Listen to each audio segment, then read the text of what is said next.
Sobrang dumi.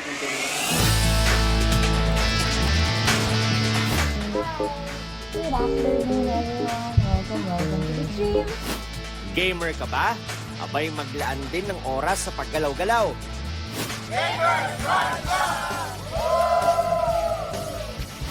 Misyon ng Gamers Run Club na hikayatin ng gamers at influencers to live a healthier at more active lifestyle. Tulad ng professional Dota player na si Carlo Palad, aka Kuku. Yung lifestyle ko hindi ganun ka-healthy kaya tatry ko sumali sa ganito. Like, nakaupo lang sa harap ng computer like more than 10 hours or 12 hours. Tapos wala masyadong physical activity. Actually, gusto ko lang maging healthy para sa family ko. Ang content creator na si John, mahigit 10 kilo nang nabawas sa timbang dahil sa pagtakbo at pag-workout. This community helped a lot to, kumbaga, ma-push pa further yung yung fitness journey ko. I work out sa gym and all, but this run is more on my cardio mode. Ang founder ng club na si Bianca Yao o Bianque, aminadong 8 oras nakaupo at naglalaro sa computer.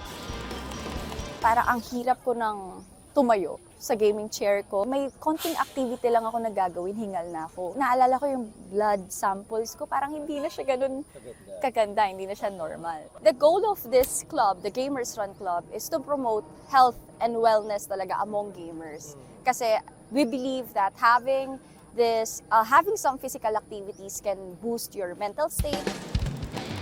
Ang ganitong sedentary lifestyle, hindi healthy ayon sa isang endocrinologist. Meron mga pag-aaral kasi ngayon na sinasabi na sitting is the new smoking. Kapag ka mas matagal na nakaupo ang isang tao, hindi kumikilos ang buong katawan, mataas ang tsansang magkaroon ng sakit sa puso at diabetes. During that time, kumakain din sila eh. So, habang gising ka, habang ikaw ay walang ginagawa, tapos nakaupo ka, siyempre, ang tendency mo, kakain ka, tapos wala sa isip mo na yung kinakain mo pala, sobra na.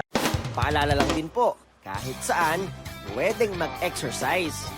You just need to break your prolonged sitting or physical inactivity every 30 minutes. Kailangan mo lang gawin 5 minutes lang, every 30 minutes, tayo ka, lakad ka, as simple as that. O kaya kahit na jogging in place, sabi sa pag-aaral, nababawasan na noon yung kanilang blood sugar, nababawasan yung blood pressure, nababawasan ng paunti-unti yung timbang. Sa lahat ng mga gamers, eto na yung time. Touch some grass. Para rin sa inyo to, para makatulong din sa inyo to in-game and in real life. Sa pagkakaroon ng malusog na pangatawan, hindi naman question kung gusto mo. Ang mas malaking tanong ay kung kailan ka magsisimula. Para sa GMA Integrated News, Nico Wahe, Tutok, 24 oras.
Mga kapuso, patuloy na tumutok sa mga balita. Mag-subscribe sa GMA Integrated News sa YouTube. Sa mga kapuso abroad, samahan niyo kami sa GMA Pinoy TV at www.gmanews.tv.